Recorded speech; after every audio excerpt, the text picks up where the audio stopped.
بسم اللہ الرحمن الرحیم۔ السلام علیکم۔ حضرت امام علی مقام یزید پر تو کوئی ظاہری فتح حاصل نہ کر سکے اور نہ ہی یزیدی سپہ سالار عمر بن سعد کی فوجوں کو شکست دے سکے، لیکن حقیقت شناس نگاہیں دیکھتی ہیں کہ اصل فتح کس کو حاصل ہوئی اور حقیقی کامیابی سے کون ہمکنار ہوا۔ یزید نے تو تلواروں کی چمک سے انسانی جسموں پر حکومت کی، مگر حضرت علی المرتضیٰ کا شعر تسلیم و رضا کی روحانی قوت سے انسانوں کے دلوں پر آج تک حکومت کر رہے ہیں۔ میدان کربلا میں امام حسین رضی اللہ تعالیٰ عنہ کے جواں بیٹے کی لاش پر گھوڑے دوڑائے گئے اور آپ کے معصوم لخت جگر نے آپ کی جولی میں دم توڑا اور پھر ان کا اپنا سر مبارک بھی نیزے پر چڑھ گیا۔ دنیا والوں نے آل محمد صلی اللہ علیہ وآلہ وسلم کے نو نہالوں کو میدان کربلا میں خاک و خون میں تڑپتے دیکھا، مگر دنیا والوں کو ابھی یہ دیکھنا باقی تھا کہ خدائی طاقت کی خاموش تلوار جب ظالم انسانوں کے سروں پر چمکتی ہے تو پھر ان کا نام و نشان تک مٹا دیتی ہے۔ چنانچہ مختار سقفی، جو کہ نہ تو کسی سلطنت کا بادشاہ تھا اور نہ ہی کسی ممالک کا حکمران تھا، اگر وہ تھا تو محبان اہل بیت میں سے تھا۔ معرکہ کربلا کے دوران تمام محبان اہل بیت کو یزید کی جانب سے قید و بند کی صحبتیں برداشت کرنی پڑ رہی تھیں۔ انہی محبان اہل بیت میں سے ایک مختار سقفی تھے جو کہ جیل میں تھے۔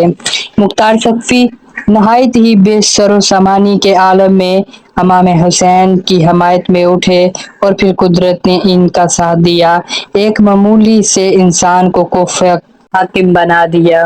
مختار سقفی نے کوفے کا حاکم بننے کے بعد جو پہلا حکم جاری کیا وہ یہ تھا کہ جس کے گھر سے بھی قاتلان حسین کی نشاندہی ہو اور جس نے بھی ظالموں کو پناہ دی ہو، اس کے مکان کی بنیادیں تک اکھاڑ دی جائیں اور پناہ دینے والوں کے بال بچوں کو بھی تہہ تہہ کر دیا جائے۔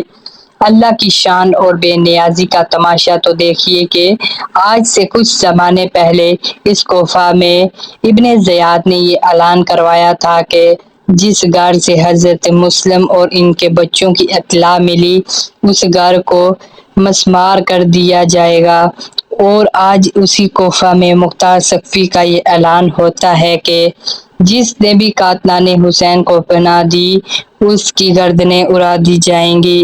آج مختار کے اس خوفناک اعلان سے یزیدی کانپ اٹھے اور میدان کربلا میں ظلم و ستم کرنے والے پہاڑوں میں اور جنگلوں میں چھپنے لگے، مگر وہ یہ نہیں جانتے تھے کہ قہر الہی جب کروٹ لیتی ہے تو پھر قوم لوط کو صفحہ ہستی سے مٹا دیا کرتی ہے۔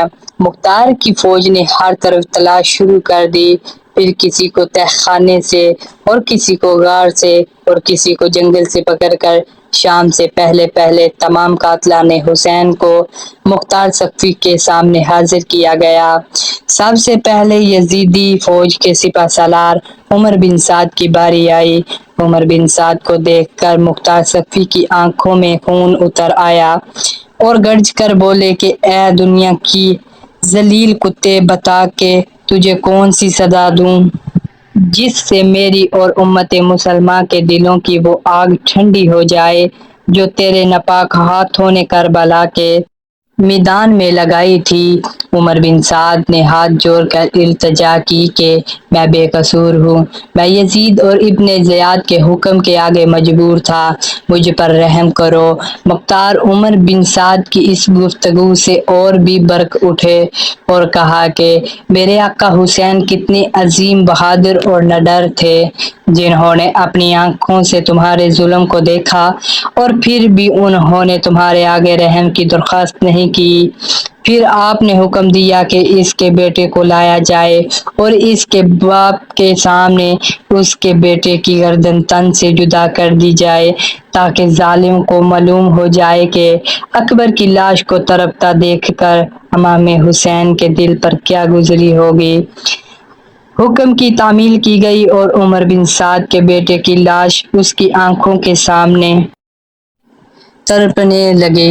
خود عمر بن سعد رحم کی دہائی دے رہا تھا، یہاں تک کہ جلاد نے تلوار سے اس کا کام بھی تمام کر دیا۔ عمر بن سعد کو اس ظلم و ستم کی سزا دینے کے بعد مختار نے شمر سے کہا، کیا تو ہی وہ بدبخت انسان ہے جس نے نواسہ رسول صلی اللہ علیہ وآلہ وسلم کی مبارک چھاتی پر چڑھ کر گلے پر خنجر چلایا تھا؟ وہ ناپاک ہاتھ میرے سامنے کر جس سے تو نے خنجر اٹھایا۔ شمر رونے لگا اور کہنے لگا، مجھے عمر بن سعد نے مجبور کیا تھا۔ مختار نے ڈانٹ کر کہا، تجھے شرم آنی چاہیے۔ فاطمہ کے لال نے مسکرا کر جان دی، اور تو رو رہا ہے؟ پھر شمر نے درخواست کی کہ میں اس وقت بہت پیاسا ہوں، 2 گھونٹ پانی پلا دو۔ مختار نے پھر کہا کہ اے ذلیل کتے، کیا تو نے جگر گوشہ بطول کو خنجر چلانے سے پہلے پانی پلایا تھا جو آج مجھے سے پانی مانگ رہے ہو؟ شمر نے ہاتھ آگے کیا۔ مختار نے تلوار مار کر اس کے دونوں ناپاک ہاتھ اس کے جسم سے جدا کر دیے اور شمر کے دونوں ہاتھ زمین پر تھے۔ پھر مختار سقفی نے خود شمر کے گلے پر خنجر چلا کر اسے جہنم واصل کر دیا۔ شمر کو اس کے کیے کی سزا دینے کے بعد مختار سقفی نے حرملہ سے کہا کہ کیا تو ہی وہ شقی القلب انسان ہے جس نے امام علی مقام کی جولی میں معصوم علی اصغر کی حلق میں تیر مارا تھا؟ اسے میرے سامنے کھڑا کرو۔ اور پھر مختار نے فوجیوں کو حکم دیا کہ اس پر تیروں کی بارش کر دی جائے، اور آخری تیر اس ظالم کے حلق سے آر پار ہو گیا۔ حرملہ کی لاش ابھی زمین پر تڑپ ہی رہی تھی کہ کھولی کو لایا گیا۔ کھولی کو دیکھ کر مختار کا خون کھول اٹھا، آنکھ غصے سے سرخ ہو گئیں اور گرج کر بولے، یہ ہے وہ سنگ دل اور دشمن خدا جس نے امام پاک کے سینہ مبارک پر بوچھار مارا اور پھر نواسہ رسول کا سر اقدس نیزے پر چڑھا کر ابن زیاد کے پاس اسی کوفہ میں لایا۔ اگرچہ اسے جتنی سزا دوں میرا کلیجہ ٹھنڈا نہیں ہوگا، مگر اس کی سزا یہ ہے کہ پہلے اس کے دونوں ہاتھ کاٹے جائیں اور پھر دونوں پاؤں، اور پھر اس کے سینے میں بوچھار مار کر اس کو بھی واصل جہنم کیا جائے، اور پھر اس کا سر کاٹ کر نیزے پر چڑھا کر میرے سامنے لایا جائے۔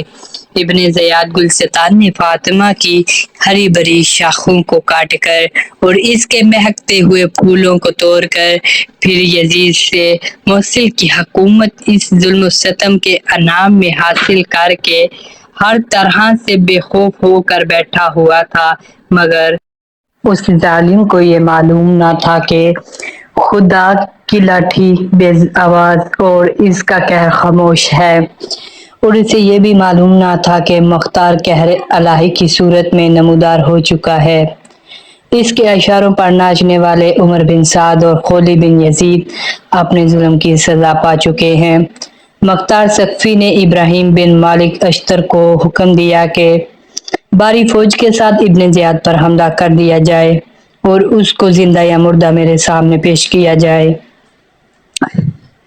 چنانچہ ابراہیم بن مالک اشتر نے ابن زیاد پر حملہ کر دیا، اور اگرچہ ان کے پاس سامان جنگ کم تھا اور فوج بھی تھوڑی تھی، مگر چونکہ قدرت ان کے ساتھ تھی اور منشائے قدرت یہی تھی کہ قاتلان حسین کو ان کے ظلم و ستم کی پوری سزا دی جائے، اس لیے ابن زیاد کثیر تعداد میں ہونے کے باوجود مقابلہ نہ کر سکا اور ابراہیم کے ہاتھوں قتل ہو گیا۔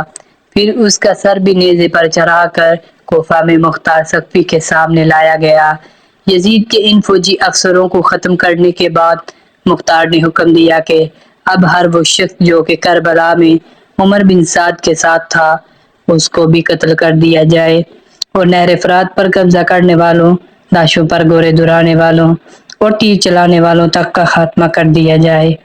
جب مختار تمام دشمنان اہل بیت اور قاتلان امام حسین کو جہنم واصل کر چکا تو فرمانے لگا کہ ان سزاؤں سے میری آگ نہیں بجھی، یہ تو میں نے صرف اپنا فرض ادا کیا ہے۔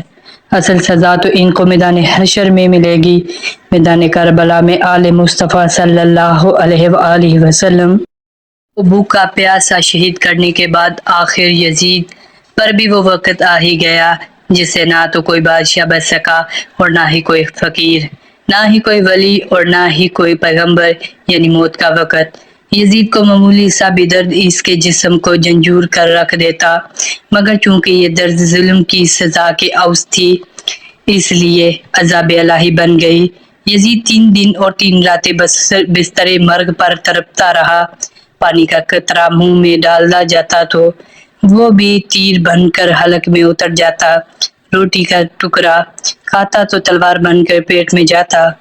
آخر 3 دن اس عذاب میں مبتلا رہنے کے بعد یہ بدبخت بھوکا اور پیاسا ایڑیاں رگڑ رگڑ کر جہنم ہو گیا۔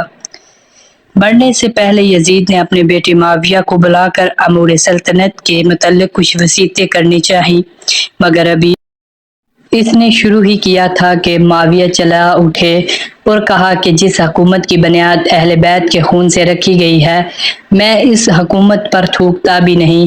پھر بھی یزید کے مرنے کے بعد لوگوں نے زبردستی اس کے بیٹے معاویہ کو تخت پر بٹھا دیا، لیکن ابھی بیٹھا ہی تھا کہ چینخ مار کر اور یہ کہہ کر اٹھ گیا کہ اس تخت سے مجھے حسین کے خون کی بو آتی ہے، اور وہ اپنے حجرے میں ایسے چھپا کہ 15 دن کے بعد اس کی لاش ہی نکلی۔ تو ملتے ہیں دوستوں نیکسٹ ویڈیو کے ساتھ، اس وقت تک کے لیے اللہ حافظ۔ اللہ حافظ۔